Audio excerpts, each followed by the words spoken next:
He's back.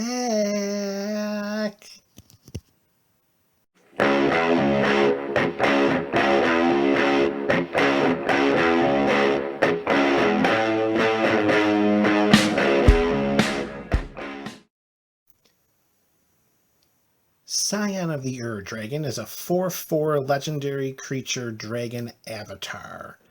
He costs 1 of every color and flies. And for 2 mana of any color or colorless, you can search your library for a dragon card, put it into your graveyard, and if you do, Scion of the Dragon becomes a copy of that card until end of turn.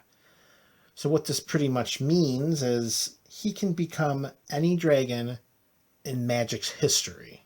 With the 5 casting cost, any dragon in Magic history can go into the 99 if Scion is your commander. And if you click on the link below, it will take you to the original EDH commander deck tech that MTG Burgeoning did here, for Scion of the Dragon. That was some time ago. We're here today, and we are going to make some changes, swap some things out, and hopefully upgrade the overall deck power. All right, so now that we're all set, we'll put Scion right where he should be, right on top, and let's start talking about changes. So we're going to start with the card that's coming out, and then the card that's going to take its place. Coming out, we're taking Palladium Mars out. The Ruiner for 3 and Anaya. She was 6/6 Flying Vigilance Trample and had hexproof if it didn't deal damage yet. This was in the deck just as a way in which to protect Scion. If Scion were targeted with some removal, I would usually activate his ability and search up Palladia as one of the creatures to protect him, and then that was it. So Palladia's out, and who's going to take her place is going to be the Mirror-Wing Dragon. For 3 and 2 red, or for Scion, for 2, he'll become a 4/5 flying dragon. Whenever a player casts an instant or sorcery spell that targets only Mirror-Wing Dragon, that player copies that spell for each other creature he or she controls that spell could target. Each copy targets a different one of those creatures. So if somebody is staring me down with a nice army across the board from me, and decides to target Scion with some removal, well, I'm going to switch Scion to the Mirror-Wing Dragon and wipe out their entire army if possible. I think this is an upgrade from Palladia to the Mirror-Wing Dragon. Do you agree with that switch? Next up on the chopping block, the Scourge of Care Ridges. For 6 and 2 red. That's Utvara Dragon territory. That's Dragon Tyrant territory. You got to give me something more than just a 6/6 flyer that can do some Shivan Hellkite things. Okay. For 1 and a red, deals 2 damage to each creature without flying. For 5 and a red, 6 to each other creature with flying. Scourge is out. In Scourge's place comes the Steel Hellkite. For Scion's ability of 2, Scion becomes a 5/5 flying artifact creature dragon that has, I guess we could call that colorless mana breathing. Can't really call it fire breathing. But for every 2, he gets +1/+0 till end of turn. The bigger draw for the Steel Hellkite is that I can tap X to destroy each non-land permanent with converted mana cost X whose controller was dealt combat damage by Steel Hellkite this turn. This can help with some targeted removals, some mass sweepers, getting rid of some token armies. I think Steel Hellkite is an upgrade from Scourge of Care Ridges. Do you agree? All right, next up on the chopping block is going to be a little cross-section of different types of spells and cards here. Coming out is a Gruel Cygnet. Going in the Gruel Cygnet's place is the Terror of Mount Valus. For a 5/5 flying double striker, just right there, that gives our commander 10 damage. If Scion becomes the Terror and attacks, we're doing 10 commander damage to one of our opponents. Additionally, if you clicked on the video link below or are familiar with MTG Burgeoning's Scion of the Ur Dragon deck tech, you'll understand that there are quite a number of graveyard shenanigans that we pull off with Rise of the Dark Realm, Living Death, Patriarch's Bidding, where if Terror of Mount Velus enters the battlefield, creatures we control gain double strike until end of turn. This could act as a one-shot, not in one turn, of course, but it can bring somebody to the 50% commander damage, or coming into play gives us our entire Flying Dragon team double strike. It's hard to say upgrade because we're taking out a mana rock for a potential finisher, but everything will balance in the end, I promise. Next cut, Rakdos Cygnet. In its place, Dracuseth, the Maw of Flames. We turn Scion into Dracuseth and we attack. We're attacking with a flying 7/7 dragon that deals 4 damage to one target, 3 damage to another, and 3 damage to a third target. Are you kidding me? 7 in the air flying, and we're targeting 3 other things to deal 4, 3, and 3. So in essence, we're firing off 17 points of damage. How was he not in the deck earlier? I mean, I know he's only from Core 2020, which was just this past summer, but Dracuseth auto-include. All right, agree. Again, let's see how it balances out at the end. Cut, Vindicate. Sorcery speed, 1, a white and a black, destroy target permanent. What takes Vindicate's spot? Generous Gift. Instant speed for 2 and a white. Yes, the controller gets a 3/3 green elephant token, but with our deck and in the commander format, I'm not worried about a 3/3 green elephant creature. I'm more interested in instant removal of any permanent. Much better than sorcery speed. Next cut. Is it Cygnet? Out. In its spot, Vandal Blast. For 1 red, we'll destroy an artifact we don't control. We overload that for 4 in a red, and we're destroying every artifact we don't control. Massive upgrade for artifact removal right there. Okay. So far, we're hitting on all strides here. We're almost at the halfway. Actually, we're past the halfway point. All right, next cut, Boros Cygnet. You're seeing a trend here with the Cygnets coming out. Boros Cygnet out, Arcane Cygnet in. Not much of a discussion there. This gives us 1 of any color for 2 with no drawbacks. This is the Dracuseth of mana rocks. All right, next up, out, Orzhov Cygnet. In its spot, Barseek.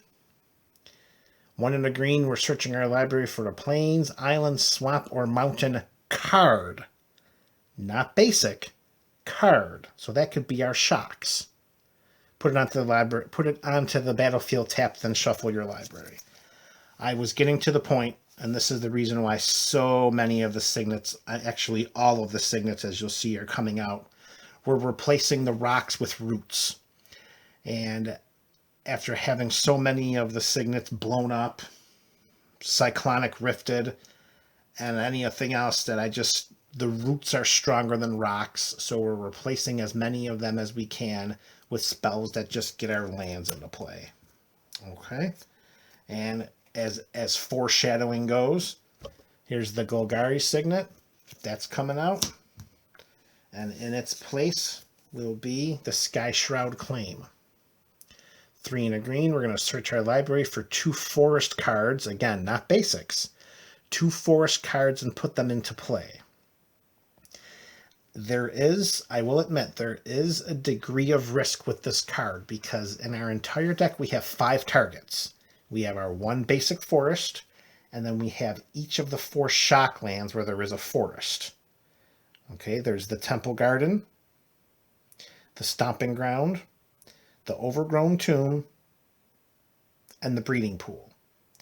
So if 4 of those are already in play and we go to cast this, we're essentially spending Tempt with, is it Fate? The green one that we cut the last time, where you tap 3 and a green and you hope somebody else also searches for a land. That's pretty much what we're doing at a much less reasonable cost. So Skyshroud claim in, but an element of risk is there. All right, last card. This is the last card coming out, and this was the toughest one to debate for me. Personally, I really, really like this card. It has helped as a combat trick many times in the past. But one of my deck building philosophies for EDH is try to not have too many cards that are just a one-of. Try to have things that repeat and can continue to do things, not just one time. And with that being said, it pains me to say it, folks. Last cut, Cauldron Dance, coming out. For 4, a black and a red, only played during combat. We returned a creature card from our graveyard to play. That creature gains haste. We bring it into our hand at the end of the turn.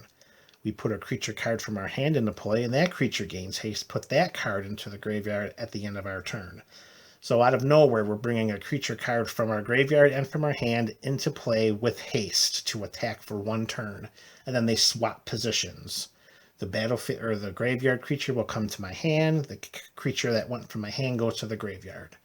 Great one-time effect, but just one time. This one hurts to cut, but I do believe its replacement will be better overall for the deck, just for the purposes of repeatability. And the last card taking this spot from Cauldron Dance is Vivians Art Bow. For just 1 and a green, we'll cast this legendary artifact where we can tap X, discard a card, any card, and look at the top X cards of our library and put a creature card with converted mana cost X or less from among them onto the battlefield. Put the rest on the bottom of our library in a random order. This is good. Probably not so much early game because most of our dragons are, high casting costs. We have very few dragons that cost less than 6, but mid to late game, this card could really close it out for us. And I do believe that this, over the purposes of a long game of Commander, would be more beneficial than the Cauldron Dance. Okay. So effectively what we did is we swapped out a hexproof dragon for a dragon that can wipe out somebody else's army potentially. We swapped out the Scourge of Care Ridges, which could act as 2 damage done to any non-flying creatures, 6 damage to other flying creatures, and we replaced that with the Steel Hellkite, which could get rid of more targeted removal based on casting cost. And then things got a little tricky here when we decided to, 1, 2, let's pull out our signets here, 6 signets, put them to the side, and let's grab our Vindicate for Generous Gift. That's a pretty fair trade-off. I don't think there's going to be a lot of complaints about losing a Vindicate for Generous Gift. Same thing here with Vivians Art Bow and the Cauldron Dance. Where we're hurting ourselves maybe a bit, is that if we take our Arcane Signet, our Farseek, and our Skyshroud claim, and we claim that that will be 3 of the signets, we have effectively traded a signet for a much better version, the Arcane Signet. I mean, let's be honest, there's no better signet in all of Commander than the Arcane Signet. We took 2 other signets got rid of those. A Farseek and a Skyshroud claim, which over time would generate us better advantages. Here's where we're a little, we got to be careful because of the balance we are putting. This is a deck that does run 40 lands. So we're taking out 3 mana rocks, and we are not replacing the mana rocks with other mana rocks or other kinds of mana spells. We are taking out these 3 mana rocks for 2 big dragons and a Vandal Blast. This is where we have to be careful. This is where we have to see if the balance is going to be enough. Because even though these signets are gone, and the previous 3 signets are gone for a total of 6 signets out, we're replacing it with only 3 other forms of mana ramp. Or mana fixing if we're talking about the colors. So, what do you think? Are these moves that you would make? Are you comfortable removing all of these mana rocks, shortening the amount of mana to add a Vandal Blast, Terror of Mount Valus, and Dracusef, the Maw of Flames? I'll be honest, I went through the deck list countless times, and it was so difficult to find any other cards to eliminate. The best I could come up with is because of the number of lands we run, with the 40 lands, with the Cygnet, with our Soul Ring, with the Farseek and the Skyshroud claim, that losing a few of the Cygnets might benefit us more in the long run. I don't know. What do you think? Leave some comments in the comment section below. How would you do any of these changes? Would you do the same thing? Would you swap in different cards? Are there some cards here that you believe should not have been taken out? And if you don't, what are the justifications of that? Are there any additional cards that you would want to include into Scion? Again, you can click the link below. Right around, I guess right about here is the link. And you can look at the original deck list. Here are the changes. I'd love to hear back from you. This is MTG Burgeoning, folks. Enjoy your day.